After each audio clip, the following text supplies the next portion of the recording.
ರಾಜಕೀಯದಲ್ಲಿ ಅಧಿಕಾರ ಹಾಗೆ ಸ್ಥಾನಮಾನ ಆಗಾಗ ಬದಲಾಗ್ತಾ ಇರುತ್ತೆ. ಹಾಗೆ ಯಾವುದು ಶಾಶ್ವತವಾಗಿರೋದೂ ಇಲ್ಲ. ಎಷ್ಟೇ ದೊಡ್ಡ ಮನುಷ್ಯ ಆದ್ರೂ ಕೂಡ ಅವನ ಬಳಿ ಅಧಿಕಾರ ಇಲ್ಲ ಅಂದ್ರೆ ಪರಿಸ್ಥಿತಿ ಯಾವ ರೀತಿ ಇರುತ್ತೆ ಅನ್ನೋದಕ್ಕೆ ವಿಧಾನಸೌಧದ ಮೊಗಸಾಲೆಯಲ್ಲಿ ನಡೆದ ಈ ಒಂದು ಘಟನೆ ಬೆಸ್ಟ್ ಎಕ್ಸಾಂಪಲ್ ಅಂತ ಹೇಳ್ಬೋದು. ಕೇವಲ ಕೆಲವು ದಿನಗಳ ಹಿಂದೆಯಷ್ಟೇ 10 ಸಚಿವರು, ಶಾಸಕರು, ಅಧಿಕಾರಿಗಳು, ಬೆಂಬಲಿಗರ ಪಡೆ ಜೊತೆ ವಿಧಾನಸೌಧದ ಕಾರಿಡಾರ್ನಲ್ಲಿ ಗತ್ತು ಗಮ್ಮತ್ತಿಂದ ಓಡಾಡ್ತಾ ಇದ್ದ ಮಾಜಿ ಮುಖ್ಯಮಂತ್ರಿ ಸಿದ್ದರಾಮಯ್ಯನವರು ಈಗ ಒಂಟಿಯಾಗಿ ಓಡಾಡ್ತಾ ಇರೋ ದೃಶ್ಯ ಸೋಷಿಯಲ್ ಮೀಡಿಯಾದಲ್ಲಿ ಭಾರಿ ವೈರಲ್ ಆಗ್ತಾ ಇದೆ. ಮುಖ್ಯಮಂತ್ರಿ ಸ್ಥಾನದಿಂದ ಕೆಳಗಿಳಿದ ಮೇಲೆ ಸಿದ್ದರಾಮಯ್ಯನವರು ವಿಧಾನಸೌಧಕ್ಕೆ ಭೇಟಿ ಕೊಟ್ಟಿದ್ರು.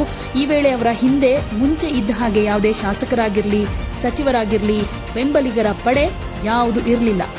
ಅಧಿಕಾರ ಹೋಗ್ತಾ ಇದ್ದ ಹಾಗೆ ರಾಜಕೀಯ ಚಿತ್ರಣ ಸಂಪೂರ್ಣ ಬದಲಾಗುತ್ತೆ ಅಂತಾರೆ. ಇದು ನಿಜ ಅನ್ಸುತ್ತೆ.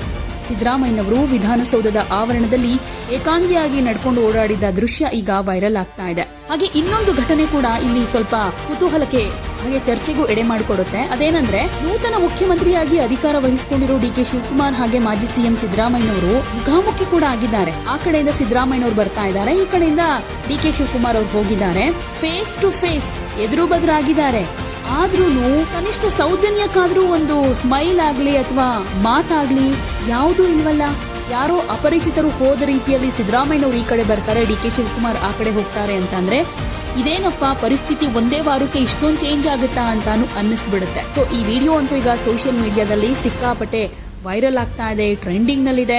ನೆಟ್ಟಿಗರು ನಾನಾ ರೀತಿಯಲ್ಲಿ ರಿಯಾಕ್ಟ್ ಮಾಡ್ತಿದ್ದಾರೆ. ಸೊ ನಿಮಗೆ ಹೇಗನ್ಸುತ್ತೆ? ನಿಮ್ಮ ಉತ್ತರವನ್ನು